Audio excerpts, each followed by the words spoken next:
Yun guys, good morning sa inyo lahat. Yan, for today's video guys, nandito pa rin tayo sa kasa ng Premium Bikes Corporation. At ngayong araw ay magre-release tayo ng kahuli-hulihan naming NMAX version 2. Dito sa video na to guys ay masasaksihan ninyo ang pagre-release natin ng NMAX version 2, yung pinakahuling unit natin dito guys sa branch. Para sa huling sulyap na mga naging fans, nagkaroon ng NMAX version 2. Eto guys, yung huling NMAX version 2 kasi phase out na talaga siya. Okay, bago natin balatan yan, bago natin tirent kanayin, syempre, intro muna tayo.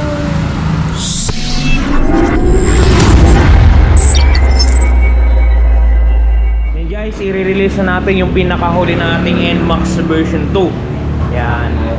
Yun, nag-iisa na yun guys yung matte green sa loob. Yan. Bali, ilalabas ni Miller at ni Joben para syempre ma-activate na. Nag-iisa na to kasi guys, last na to. Last pair of unit na lang to, wala na. Hindi ko lang alam kung meron pa sa ibang lugar, pero dito sa branch namin, last ball na siya guys. Yan, nag-iisa na lang siya. Yan yung kukunin ni Ma'am Fiesta. Eto guys, yan. Kasi naka-promo to guys. Talagang binilisan nila mag-apply, wala kasing down payment to. Yan kung mapapansin nyo, no down payment. Kahit dito sa price tag nya, wala siyang down payment. Mamaya pag-usapan natin yung presyo. Pa-activate muna natin yung unit. Matte green ang kulay niyan, Jobs, no? Eh yung version 3. Repo, guys, repo. Ito yung brand new na NMAX. Kunin ni Ma'am Fiesta. Service area mo na dadalhin. Wala na. Wala guys. No more lonely nights. Ayan, nag-isa na lang yan. So, i-activate na ni Joben. So guys, meron tayo ditong second hand, no? Ayan. Pero 140 ang presyo niya. 140. Second hand. Ito yung ating release for today's video. Ang huling El Bimbo. Ayan. Medyo old stock na rin to guys, kaya ganyan, nag-zero down payment na. Alright. Okay guys, i-activate na natin yung unit na NMAX. Ito nga pala yung baterya niya, yan guys, dito yan. Dahil sa ito yung kanyang owner's manual at warranty guidebook. Ito yung remote niya. Oh, nalaglag. Isang piraso lang yung remote guys ng ating NMAX. Siyempre, side mirror. Yan. Doon sa mga merong NMAX yan at kumuha ng NMAX at nangarap ng NMAX, ito na guys yung huling version 2 ng NMAX dito sa ating branch yan. Kulay matte green tong huli natin na ibenta guys, kulay matte green. Yan, nagkakagulo man ng Senado ngayon, nagkakagulo man sila kung anong mga pagpapasya nila.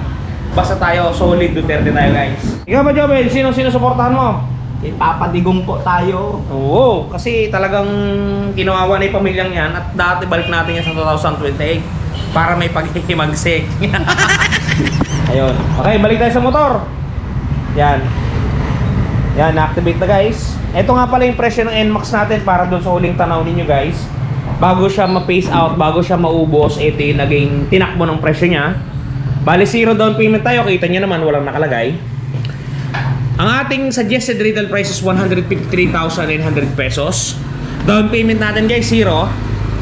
Pag hindi kayo nag-down, ito ang monthly nyo sa 2 taon, 9,202. Ito ang monthly ninyo sa 3 taon, 7,263. Yan guys, yung huling tanaw sa presyo ng NMAX ABS version 2, 2024. Yan, ito yun guys.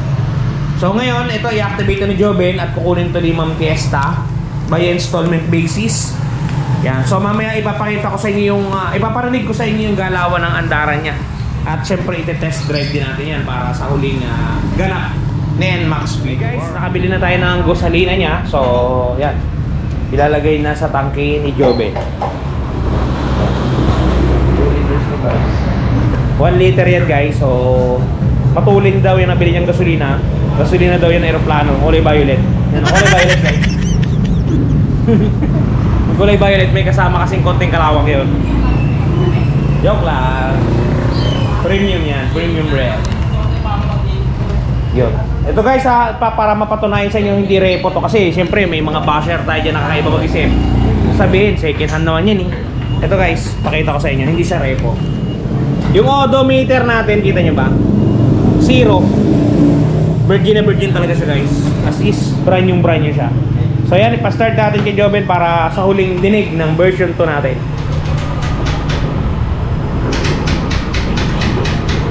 Yun guys. Yun. Medyo umusok-usok pa oh. Extra kasi, pero goods na siya. Yan. Yan yung andaran niya guys, pakinggan ninyo. Wala talagang upas yung mga version, ano guys, version 2. Iba talaga yung andaran niya. Quality. Rev ko ng konti guys, huwag kayo magalit. Yan. Diba? Goods sa goods. Para dun sa mga gusto kumuha ng motorsiklo, hindi man yan NMAX version 2, kahit aling unit dito guys, na available sa tindahan natin. Ang kailangan lang po natin ay isang valid ID at saka proof of income. Makakakuha na kayo at makakalabas na po kayo ng gusto ninyong unit na sakyan at gusto ninyong manehohin. And guys, dun nga pala sa mga namumroblema ng mga gasgas ng mga gasgas. For example, ito guys, kakaiba kulay na to, matte green. Or for example naman, ito guys, matte gray to, matte gray o matte silver, matte siya. For example, nagasgasan. Gusto ninyong takpan yung gasgas. Eto guys, panoodin ninyo touch paint ni Washbody. Talaga namang may nangyayari. At eto na guys, ang touch paint ni Washbody. Di ba napakaganda? Ganto ang packaging yan pagka mabibili ninyo. Eto yung polishing cream. Eto yung surface cleaner. Eto yung mismong touch paint. At may kasamang pre-yan na pen brush at meron niyang instruction kung paano gagamitin. Eto guys, kung makikita ninyo, ganito siya i-apply. Una, pahidan ninyo ng polishing cream para makinis ninyo yung lugar o lokasyon. Sprays ng surface cleaner. At syempre, i-apply natin ang ating touch paint. Yan. Isulat nyo lang ng pen niya at talaga namang matatakpan ang mga gasgas ng inyong unit. Bili na kayo guys, touch paint ni Washbody. Yan guys, napaka-quality ng touch paint na yan. Kaya kung ako sa inyo, i-try nyo na ang touch paint ni Washbody. Yan guys, sa mga hindi pa nakapag-subscribe, baka naman, wala naman pong bayad dyan para ma-hit lang natin yung 100k subscription natin. Okay guys, hanggang dito na muna ang video natin. Ingat kayo palagi at palagi po kayo magpapakasaya. Si Ron TV. Cheers!